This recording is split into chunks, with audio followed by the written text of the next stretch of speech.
மங்கள பட்டினில் மணக்கோலம் விவாகா வழங்கும் சுபமுகூர்த்த பட்டு தி Chennai silk D நகர் வேளச்சேரி குரோம்பேட் மற்றும் திருவள்ளூர். சேலத்தில் பிரம்மாண்டமாக திமுக இளைஞரணி மாநாடு தற்போது நடைபெற்று வருகிறது. அங்கு நடைபெறும் அந்த மேடைக்கு முதலமைச்சர் மு க ஸ்டாலின் வருகை புரிந்திருக்கிறார். தொண்டர்கள் புடைசூழ அந்த மேடைக்கு முதலமைச்சர் மு க ஸ்டாலின் வருகை புரிந்திருக்கிறார். கூடுதல் விவரங்களோடு பாரி கார்த்திக் வழங்க கேட்கலாம். பாரி கார்த்திக், சொல்லுங்க. வணக்கம். தற்போது இந்த காலை துவங்கிய இந்த மாநாடு பல்வேறு கட்டங்களாக நடைபெற்று வருது. குறிப்பாக திமுகவினுடைய இருவண்ண கொடியை ஏற்றி இன்று காலை 9 மணிக்கு சேலத்தில் மிக உற்சாகத்துடன் இந்த மாநாடு துவங்கியது.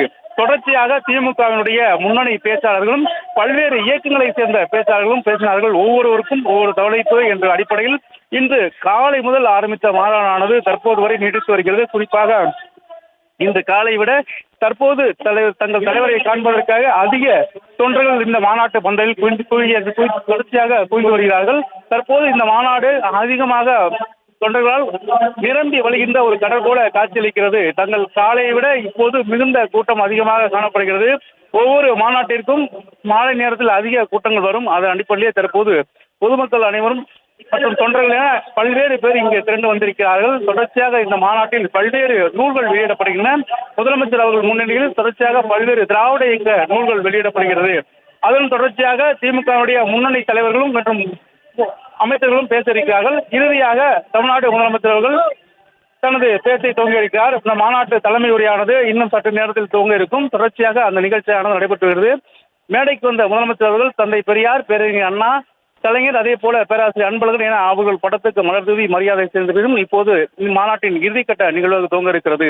இந்த இறுதிக்கட்ட நிகழ்வில் முக்கியமான விஷயங்கள் முதலமைச்சர் பேசுவார் என்று எதிர்பார்க்கப்படுகிறது. ஏற்கனவே இந்த மாநாட்டை பொறுத்த வரைக்கும் வருகின்ற நாடாளுமன்ற தேர்தலுக்கு ஒரு பிரச்சார நுழைவாயிலாக இருக்கும் என்று ஏற்கனவே திமுக சார்பிலும் கூறப்பட்டிருக்கிறது. எனவே இன்றைய முதலமைச்சர் அவர்கள் இந்த மாநாட்டில் பேசுவது வருகின்ற நாடாளுமன்ற தேர்தலுக்கான முக்கிய பேச்சாக இருக்கும் என்றும் எதிர்பார்க்கப்படுகிறது. அதன் அடிப்படையில் தற்போது திரளான தொண்டர்கள் தங்கள் தலைவரை காண்பதற்காக இங்கு வந்திருக்கிறார்கள். இன்று காலை முதலே கூட்டம் தொடர்ச்சியாக அதிகரித்துதான் காணப்பட்டது.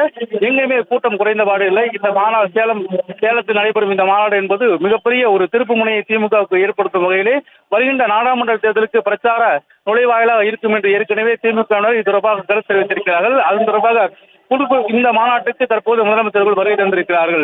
இந்த மாநாட்டை பொறுத்த வரைக்கும் கிட்டத்தட்ட 70% மேல இளைஞர்கள் தான் நாம் காண முடிகிறது. தொடர்ச்சியாக அவர்களுக்கு மதிய உணவும் சிறப்பாக திமுகவினால் வழங்கப்பட்டது. மேலும் பல்வேறு கருத்துரைகளும் காலையிலிருந்து நடைபெற்றன. பல்வேறு கருத்தரங்கள் மற்றும் கருத்துரைகள் நடக்கப்பட்டு அதன் மூலமாக திராவிட இயக்கங்கள் கூட்டிய சிந்தனைகளும் அவர்களுக்கு கொடுக்கப்பட்டது. அதனால்தான் ஒவ்வொரு மாநாட்டுக்கும் பல்வேறு இயக்கங்களை சேர்ந்த வெவ்வேறு இயக்கங்களை சேர்ந்த திராவிட இயக்கங்களை சேர்ந்த தலைவர்களையும் அழைத்து வந்து இங்கே பேச வைத்தார்கள். அது மட்டுமல்லாது தற்போது முதலமைச்சர்கள் பேச இருப்பது வருகின்ற நாடாளுமன்ற தேர்தலுக்கு முக்கியமான கருத்துக்களை எடுத்து வைப்பார் என்று தங்கள் தொண்டர்கள் மிகுந்த ஆர்வத்துடன் காத்திருக்கிறார்கள்.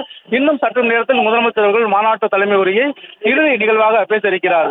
வாழும் கேடயமும் அளிக்கிறார் நம்முடைய இளைஞரணி செயலாளருக்கு வாழும் கேடயமும் நினைவு பரிசாக மாநாட்டை மிகச் சிறப்பாக ஒருங்கிணைத்திருக்கக்கூடிய நம்முடைய மாண்புமிகு அமைச்சர் KN நேரு அவர்கள்